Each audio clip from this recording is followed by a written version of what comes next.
5واں اور آخری پوائنٹ جو ہے وہ سورہ بقرہ ہے کہ شروع کی 5 آیتیں ہیں. اگر آپ ان کو سمجھ لیں گے تو انشاءاللہ اور اس پہ عمل کریں گے، یہ پریکٹیکلی عمل کرنے کے لیے، اگر آپ نے اس پہ پریکٹیکلی عمل کیا تو پھر آپ کے لیے قرآن کو سمجھنا اور عمل کرنا انشاءاللہ بہت آسان ہو جائے گا. سورہ بقرہ کی جو سب سے پہلی آیت ہے وہ ہے الف لام میم. تو یہ میں آپ کو پہلے بتا چکا ہوں کہ یہ وہ آیتیں ہیں جن کا معنی مطلب اللہ تعالیٰ نے انسانوں کو نہیں پتہ ہے، اور اللہ تعالیٰ نے انسانوں کو سمجھا دیا ہے کہ سارا علم ہم نے آپ کو عطا نہیں کیا،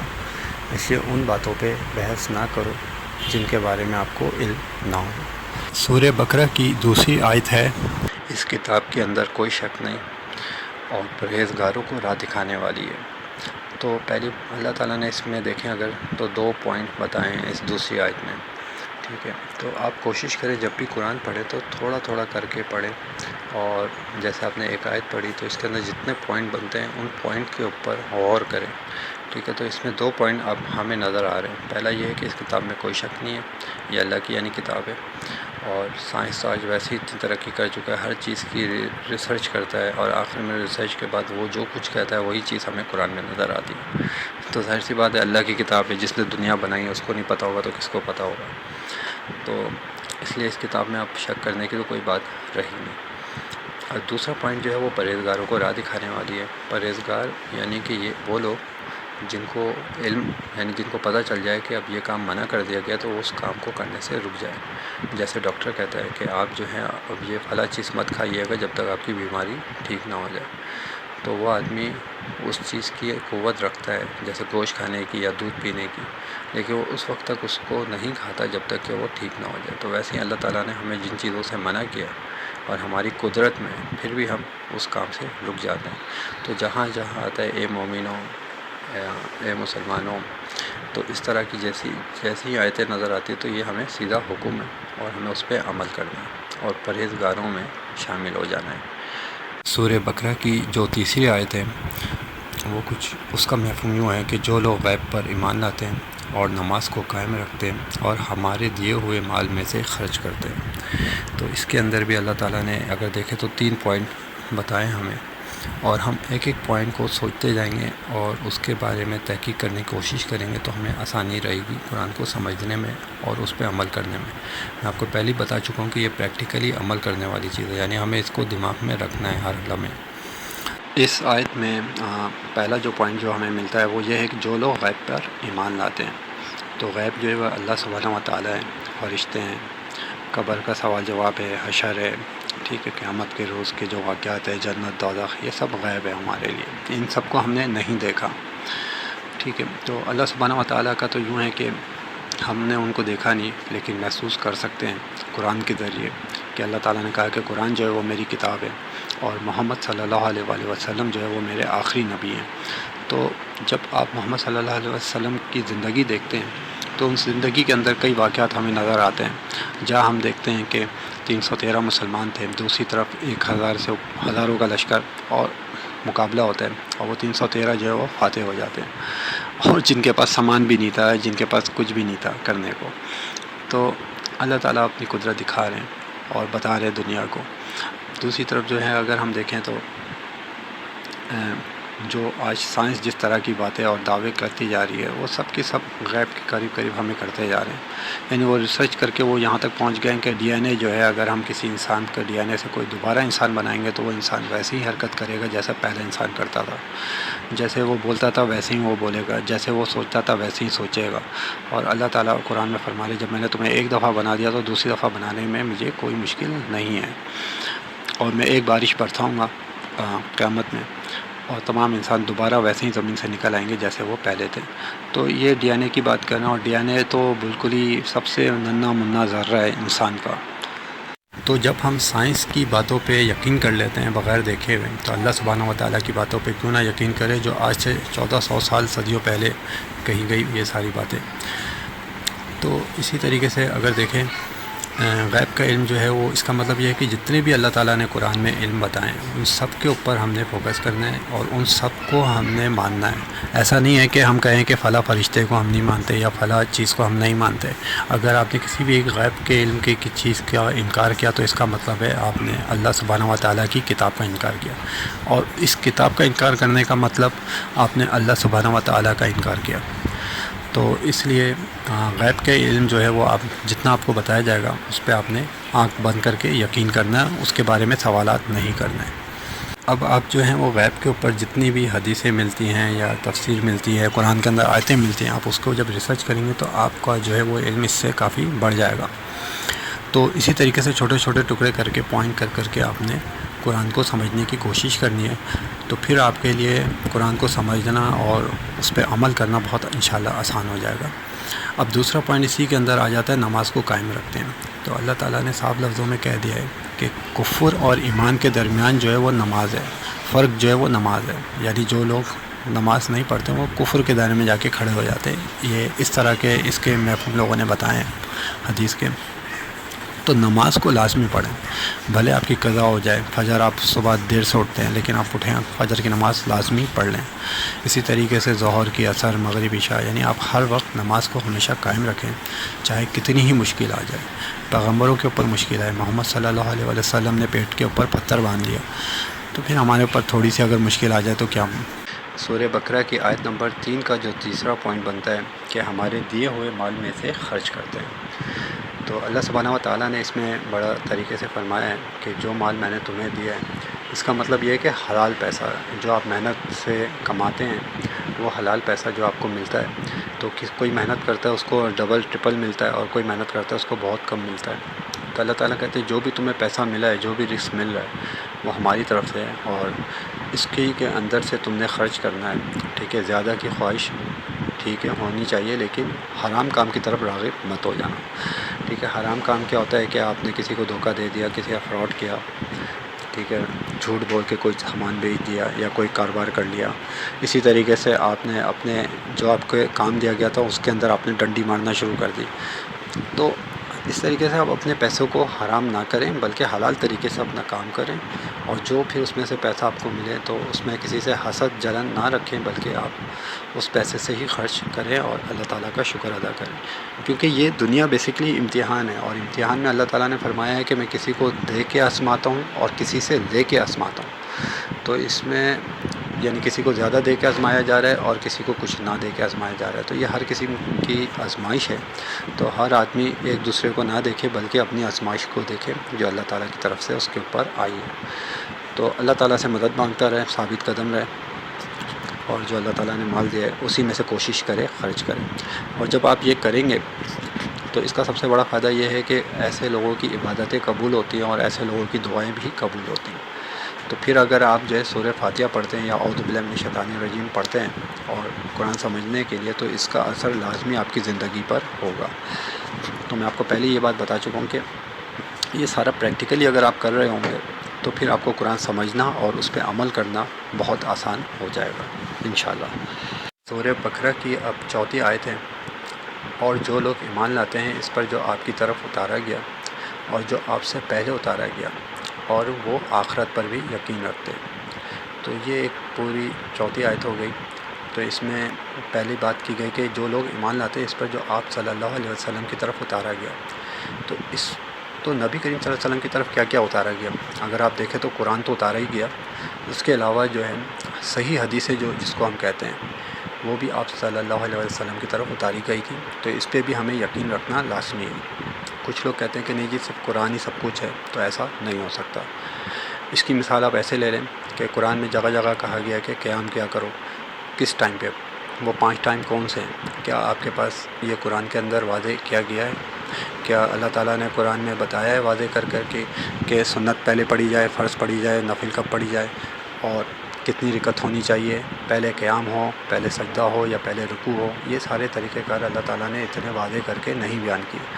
تو یہ ساری چیزیں ہمیں صحیح حدیثوں سے ملتی ہیں جس کو ہم پڑھتے ہیں اور اس پہ عمل کرتے ہیں۔ تو اس لیے تو جو چیز محمد صلی اللہ علیہ وسلم کے اوپر اتاری گئی ان تمام چیزوں کے اوپر ہم ایمان لاتے ہیں۔ ٹھیک ہے، اس میں قرآن اور صحیح حدیث دونوں آ جاتی ہیں۔ پھر آپ سے پہلے جو اتارا گیا، تو جو محمد صلی اللہ علیہ وسلم سے پہلے جو چیز اتاری گئی ہے اس پہ بھی ہم یقین رکھتے ہیں، لیکن میں نے کہا کہ دیکھیں قرآن کی تفسیر قرآن سے ہی کی جاتی ہے۔ اب اگر ہم بات کریں کہ جو آپ صلی اللہ علیہ وسلم سے پہلے اتارا گیا تھا اس کے بارے میں قرآن نے کیا کہا ہے، تو آپ کو جگہ جگہ قرآن میں نظر آئے گا کہ اللہ سبحانہ و تعالیٰ نے فرمایا کہ میں نے ان لوگوں کے جو کچھ اتارا تھا ظالموں نے پیسوں کی خاطر یا شہرت کی خاطر اس کو بدل ڈالا، ٹھیک ہے، یعنی ان تمام کتابوں میں اللہ سبحانہ و تعالیٰ فرما رہے ہیں کہ چینجز آ گئی، اور اس قرآن کا ذمہ اللہ تعالیٰ نے فرمایا ہے کہ میں خود لیتا ہوں کہ اس کو قیامت تک میں قائم رکھوں گا، یعنی میں خود اس کو اٹھا لوں گا، اس وقت تک اس میں کوئی چینجز یا تبدیلی نہیں آ سکتی۔ تو یہی وجہ ہے کہ آپ کو بابل میں اور دوسری کئی کتابوں میں کئی ورژن ملیں گے، لیکن قرآن جو ہے وہ چاہے کتنے مسلک ہو جائیں ایک ہی آپ کو نظر آئے گا، ٹھیک ہے۔ تو یہ اللہ تعالیٰ نے یہ بھی بتا دیا ساتھ ہی ساتھ کہ جو ہم پہلے اتارے گئے اس پہ ایمان لانا ضروری ہے، لیکن ان چیزوں کو پڑھ کے جیسے توریت، انجیل اور ان کی کتاب لا کے ہم بیٹھ کے پڑھیں اور اس میں جو حکم آیا اس حکم کے اوپر چلیں، یہ ہمارے اوپر ہمیں منع کر دیا گیا ہے، کیونکہ اس کے اندر بہت ساری ملاوٹیں ہو چکی ہیں۔ ہمیں اللہ سبحانہ و تعالیٰ نے یہ دو باتیں کہ بتائی، ٹھیک ہے، اور پھر اس کے بعد کہا گیا کہ آخرت پر بھی یقین رکھتے ہیں، یعنی مرنے کے بعد جو زندگی شروع ہونی ہے، جو قبر میں حساب کتاب ہوگا، جو حشر میں حساب کتاب ہوگا، اس کے اوپر بھی یقین لاتے ہیں۔ تو اب ہمیں یہ ایمان ہمیں رکھنا ہی رکھنا ہے۔ قبر کے سوالات کو اگر آپ دیکھیں گے تو وہ زیادہ تر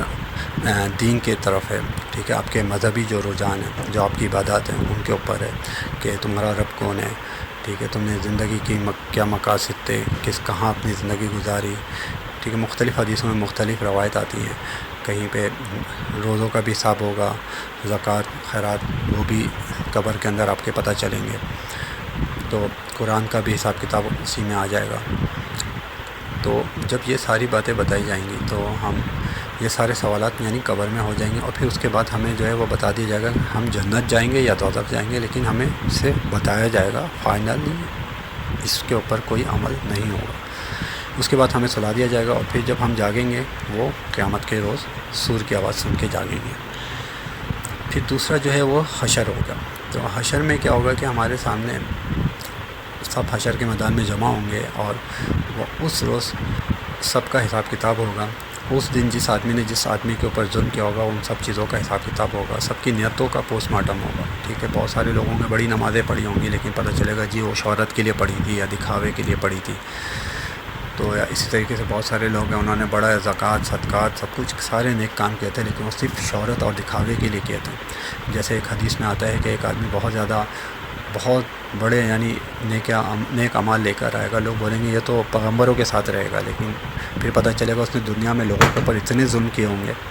کہ وہ ساری نیکیاں بڑھ جائیں گی، اور آخری میں وہ بندہ جہنم، یعنی یہ ہو جائے گا کہ نیکیاں ختم ہو جائیں گی اور پھر لوگ اپنی بدیاں لا کے ڈال رہے ہوں گے، کیونکہ اس وقت کرنسی جو ہوگی یعنی پیسہ جو ہوگا وہ آپ سمجھ لیں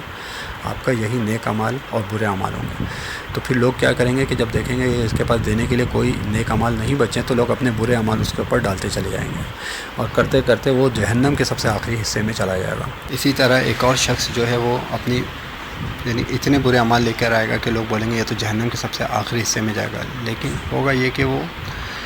وہاں پہ جو لوگوں نے اس کے اوپر ظلم کیے ہوں گے، جس کی وجہ سے اس نے برے کام کیے ہوں گے، تو وہ اپنی ساری برائیاں لوگوں پہ ڈالنا شروع کر دے گا، اور آخری میں نتیجہ یہ نکلے گا کہ اس کو وہ لوگوں کی نیکیاں وصولنا شروع کر دے گا، اور آخری میں جو ہے وہ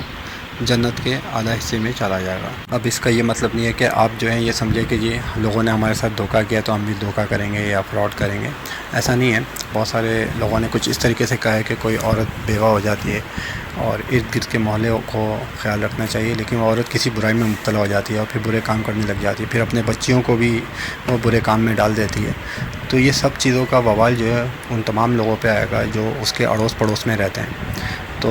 اس طرح کی چیزوں کو دماغ میں رکھیے گا۔ پڑوسیوں کے حقوق کے بارے میں کافی سخت احکامات آئے ہیں، اور کئی دفعہ تو لوگوں نے کہا کہ ہمیں ایسے ڈرایا گیا، صحابیوں نے یعنی یوں کیا کہ ہمیں ایسے ڈرایا گیا کہ ہمیں لگا کہ ہمیں اپنی جائیداد میں سے بھی حصہ دینا پڑے گا۔ تو اللہ تعالیٰ ہم سب پہ رحم کرے اور ہمیں سمجھنے کی توفیق عطا فرمائے۔ تو یہ سب چیزیں جو ہیں اللہ سبحانہ و تعالیٰ ہی بہتر جانتے ہیں، ہم تو صرف تذکرہ کر سکتے ہیں۔ اللہ تعالیٰ ہمیں ایسا ہرگز نہ بنائے، ہمیں تو عقل اور سمجھ کے ساتھ کام لینا ہے اور صحیح کام کی طرف راغب رہنا ہے۔ اللہ تعالیٰ ہمیں کبھی ایسا اتنا مجبور نہ کرے کہ ہم غلط کاموں کی طرف راغب ہوں۔ اب اگر آپ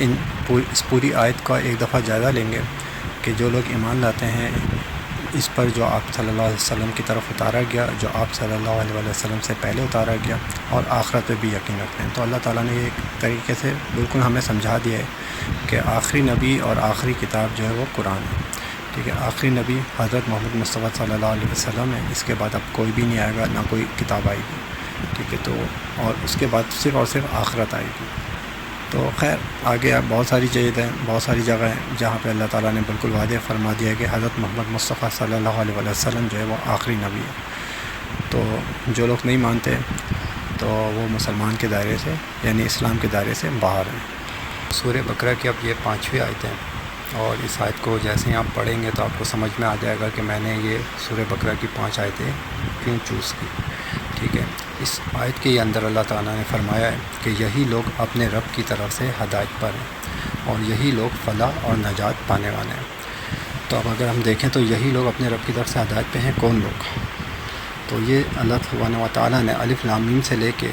4 آیت تک جو کچھ کہا ہے،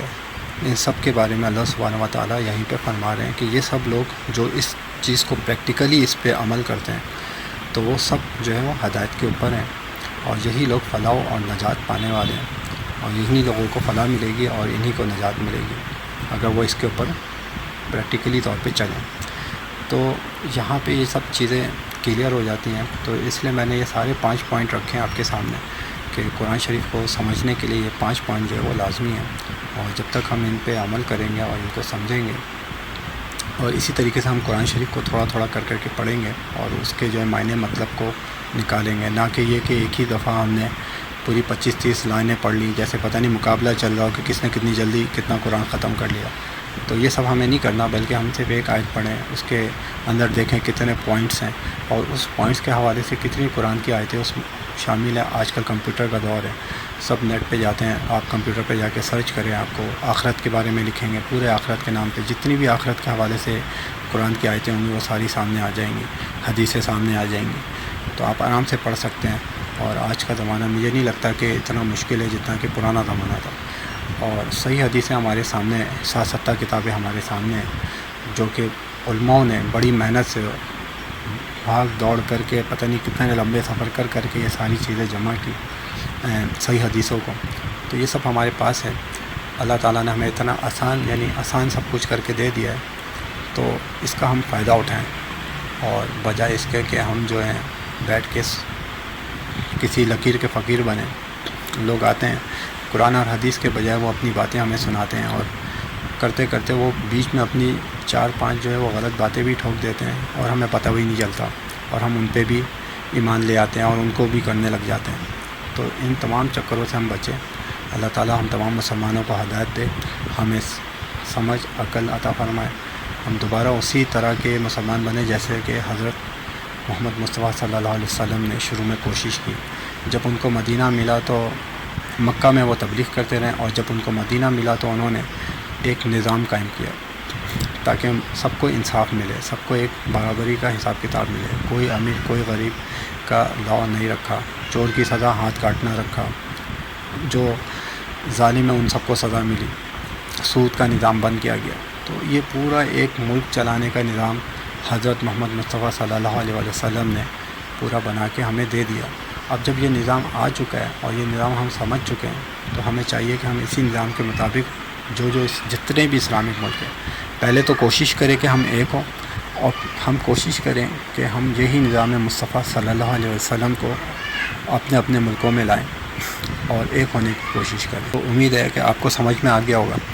کہ جو قرآن سمجھنے کے لیے جو 5 پوائنٹ ہیں وہ یہی ہیں۔ پہلا اعوذ باللہ من الشیطان الرجیم پڑھنا، دوسرا سورہ فاتحہ پڑھ کے دعائیں مانگنا اپنے لیے، تیسرا جو ہے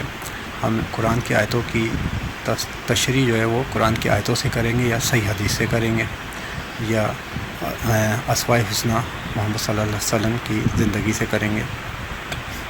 اسی طریقے سے چوتھا پوائنٹ جو ہے وہ یہ ہے کہ 3 قسم کی آیتیں ہوتی ہیں۔ ایک وہ آیت جس کا معنی مطلب ہم عام انسانوں کو نہیں پتہ اور نہ ہمیں اس پہ بحث کرنی چاہیے۔ دوسری جو ہے وہ آیتیں جو وہ نصیحت کے لیے، اس کے اندر نصیحت ہے، وہ ذو معنی بھی ہو سکتی ہے۔ جب کہا گیا ہے کہ ہم نے جو ہے جانور کو قربان کر دیا، تو وہاں ہم لوگ جو ہے یہ بیٹھ کے